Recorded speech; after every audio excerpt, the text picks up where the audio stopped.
नमस्कार साथीहरू। आज म तपाईँहरूलाई चाहिँ एउटा सानो एउटा टी सर्ट बुन्न लागिरहेको छु र मैले टी सर्ट बुनेर तपाईँहरूलाई देखाउँदै पनि छु।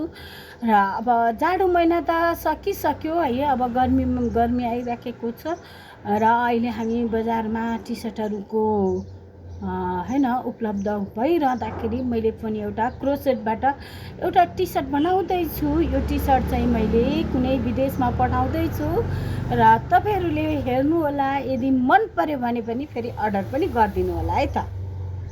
ल हेर्नुहोस् त, यो मेरो टी सर्ट हो है। ल हेर्नुहोस्,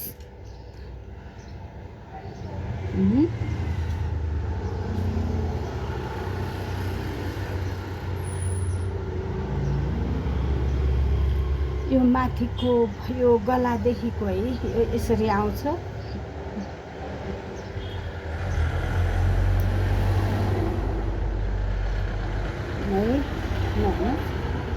हाम्रो यो गला भयो होइन, यो चाहिँ हाम्रो बाहुला भयो, यो चाहिँ हाम्रो हाफ बाहुला हो। ल हेर्नु,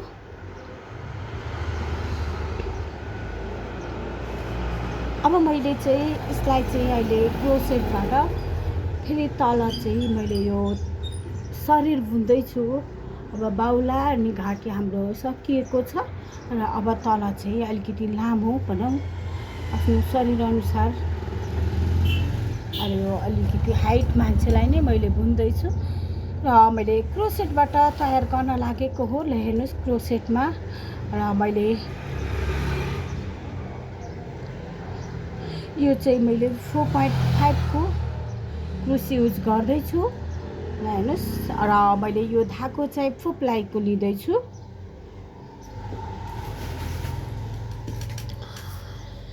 तपाईलाई पनि सिक्न मन लाग्यो भने मेरो पसलमा आएर निःशुल्क सिक्न सक्नुहुन्छ है।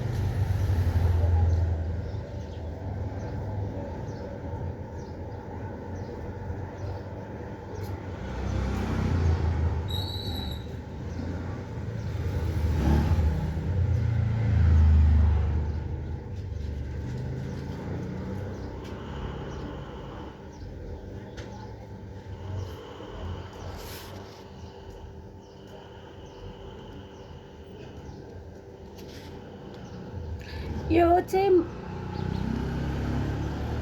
मान सिकाउँदैछु है मैले तपाईँलाई चाहिँ अहिले घाँटी होइन, अनि चाहिँ यो हल्का बाहुला है, अनि त्यस्तै गरेर फेरि म तपाईँहरूलाई चाहिँ अब फेरि अब तलको चाहिँ शरीर बुन्दैछु र तपाईँलाई फेरि देखाउँदैछु र फेरि म तपाईँलाई पार्ट 2 पनि फेरि देखाउँछु। अहिले चाहिँ म पार्ट 1 सकेर पार्ट 2 मा सुरु गर्दैछु र यसलाई पार्ट 2 मा चाहिँ अलिकति सकेको छैन है।